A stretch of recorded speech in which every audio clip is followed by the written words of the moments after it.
A Ghost Story stars Casey Affleck as C and Rooney Mara as M, two people that are living in this little house. They have a kind of idyllic relationship going on. They seem very much in love, and you are instantly drawn into this relationship of these two characters that are just comfortable and happy together. Everything is going along lovely. You get little nickbits of their relationship as they have quiet moments together, and you get a nice little relationship tied up in a cool package. And then C's character dies in a car crash, and M is left to kind of pick up the pieces. And when we kind of jump to the sort of coroner's office, or the part in the hospital where all the bodies are, and we see C lying there feeling rather dead, when all of a sudden he gets up with a sheet over him, much like a typical ghost. And walking down the hallway, a white light appears, a door opens, and there is a momentary process where you see nothing. You don't see a face or anything like that, but you have an idea of what's going on, to walk through the light or to go elsewhere. C chooses to go back to the house, and from then on he is just a spirit watching M go about her life. And this is really the crux of the story. It feels like a quiet, solemn tale. You know, it's filmed in a rather strange ratio, curved corners on the screen. It feels as if you're watching almost somebody's home video from a time ago. And it's basically all about a character of C who gets lost in time, gets lost in his decision, and has nothing to do. You know, the sheet over the body of Casey Affleck really takes away any kind of insight into that character. From then on, it is just something that is there in the background. You can't tell what he's thinking, what he's feeling, just that he's there watching, just that he's unable to do anything but just see what is happening.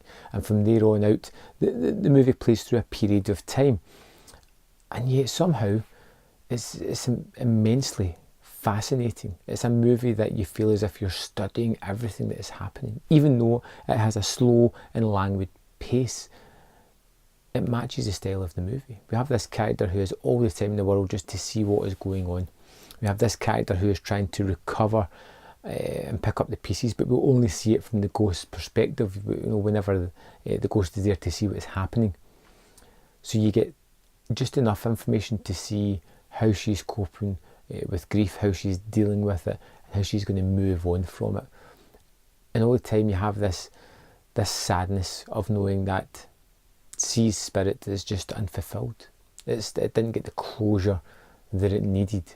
You know, it is constantly going to be there in that house, just watching what's going on, forever, you know, lost to time and to its feelings, you know. And it does become an it at certain points. Just that the shroud is something that's really kind of metaphorical for more of a feeling, you know, more of grief, for the lasting emotion that is left after somebody passes away.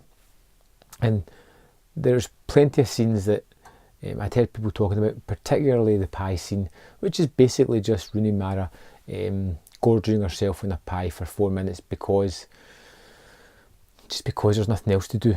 It's junk food. It's supposed to be comforting. She just sits down there and just takes her mind off things for a few minutes by just gorging herself, and it is a long sequence, but it's an important sequence in the movie. You know, it's one that really lets you into the insight of the character, lets her know how she's coping with the situation, and I felt it was interesting. You know, it was an interesting choice to have that long a scene there. There's parts later in the movie that I would like to talk about, but I don't want to go into spoilers too much on that. But I found it really interesting, and I found the end of the movie rather fitting. This was something that I'd kind of avoided for a while. I had stayed well clear of A Ghost Story because I'd heard very much great things or horrible things, and I found it to be wonderful. I found it to be really affecting. I thought it to be a good portrayal of grief, of emotions, of just a spiritual kind of metaphor as well, and how the emotions carry on in the afterlife type of thing, which could be a misinterpretation. It's just mine. Could be wrong. I don't really care, because that's what I get out of the movie, and it gave me something to rather enjoy and get my teeth into. If you've seen a ghost story, which I hope you have, let me know in the comment box what you thought of it. What did you think of the ending? I enjoyed it. I kind of liked it for what it was. Found it very fitting. And I'll see you next time on Man vs Film.